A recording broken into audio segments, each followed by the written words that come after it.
All right, very nice to see you all, and I'm very excited about the change that's happened in the pet food industry with pet stores offering quality pet food. Before I go into cats, I will just tell you that veterinarians get their nutritional information from Hills and Royal Canin.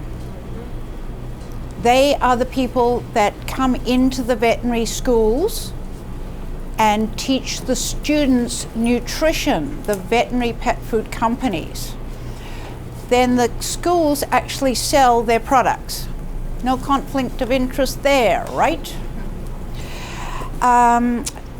So that means that veterinarians in general know nothing about true nutrition unless they have studied it independently. You can quote me. So when I started Aesop's Veterinary Care and went into the integrative holistic viewpoint, nutrition loomed large. I think I now spend 80% of my time approximately talking nutrition to my clients. 80% of my time, not internal medicine. I'm a specialist in internal medicine. I spend 80% of my time talking nutrition, and I think 80% of my benefit comes from nutrition. And it's based on good quality pet food. So the fact now that clients are much more informed, as you have found out, and they come in and they demand a no-grain kibble at least, as a bottom line. We have a little problem with pet treats. That's not always so good. But anyway, so that's the basis. Now, cats are carnivores. Cats are carnivores. The cat is descended from the African wild cat, and it's the ideal diet for our domestic cats is 4 mice a day. Preferably live, preferably chased, preferably outside and not in the house or the basement.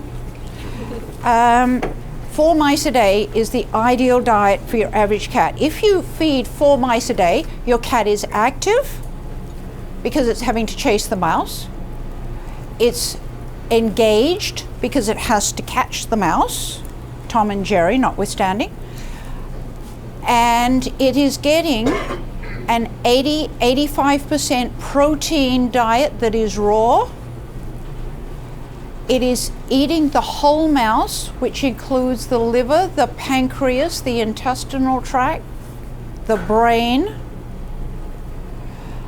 and it's getting all its vitamins and all its minerals because this mouse is wild fed, not corn fed. So, what has industry instead included in dry cat food? It's included 60 to 80% carbohydrates, a lot of them simple carbohydrates. It's included insoluble fiber as opposed to the mouse, which is soluble fiber.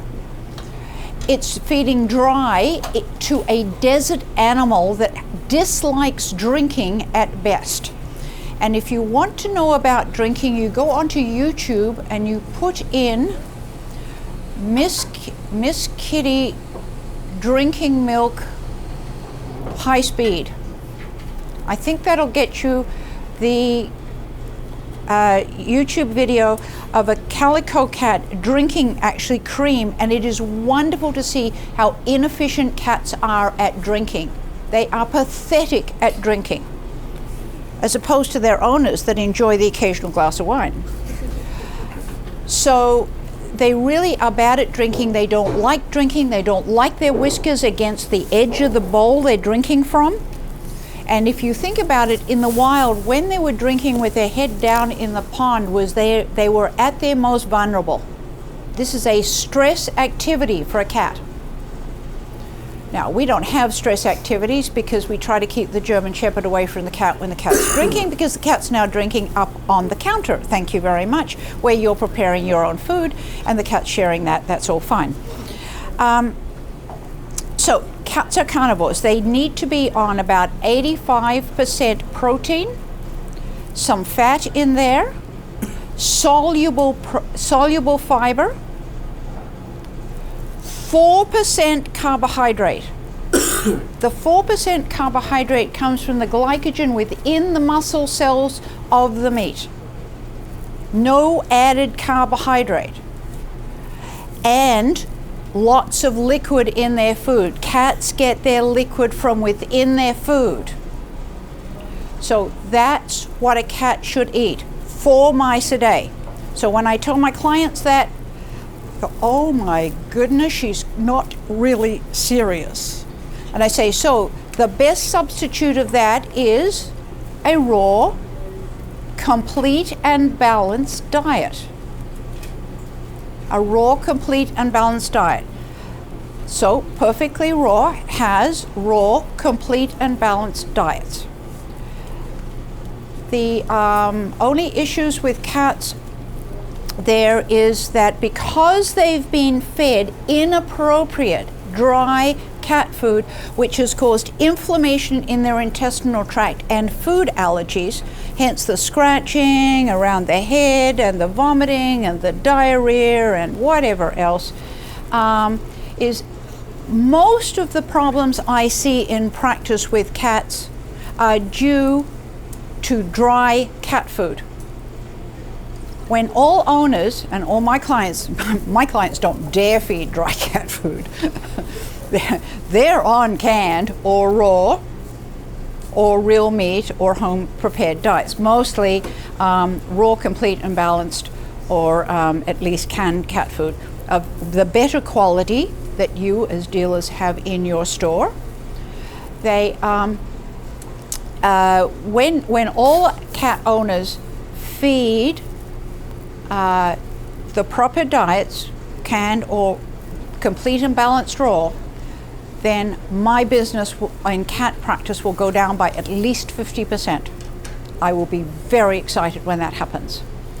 It has also been shown that the kidney disease that most of our older cats develop are associated with the dehydration, excess vaccination, and bad teeth of cats.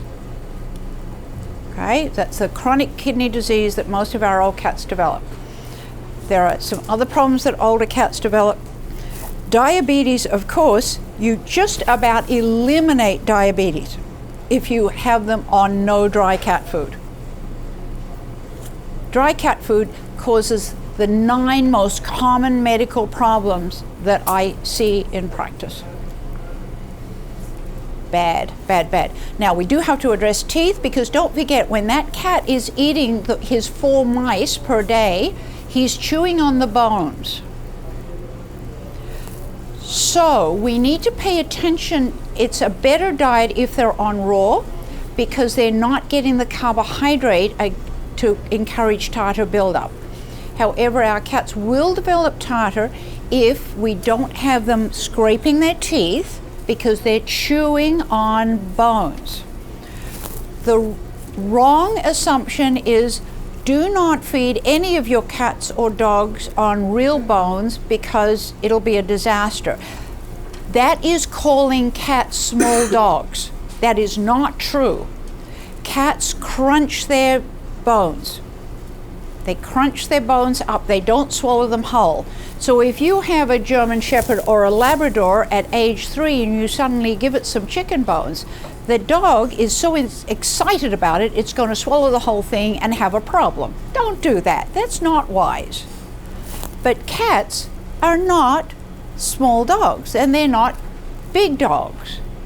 They look at the bones and they go, I'm not going to bother with this. She gives me the food in the bowl all cut up, right? I'm not going to get my whiskers dirty, so they don't chew them. If you start as kittens chewing on even chicken bones, chicken wings are great. They crunch them up and swallow them, and it's fantastic. And it cleans their teeth, and you can keep their teeth clean by feeding them all the bones you would never give to dogs. Now, as dealers, you have to be very careful about making that recommendation.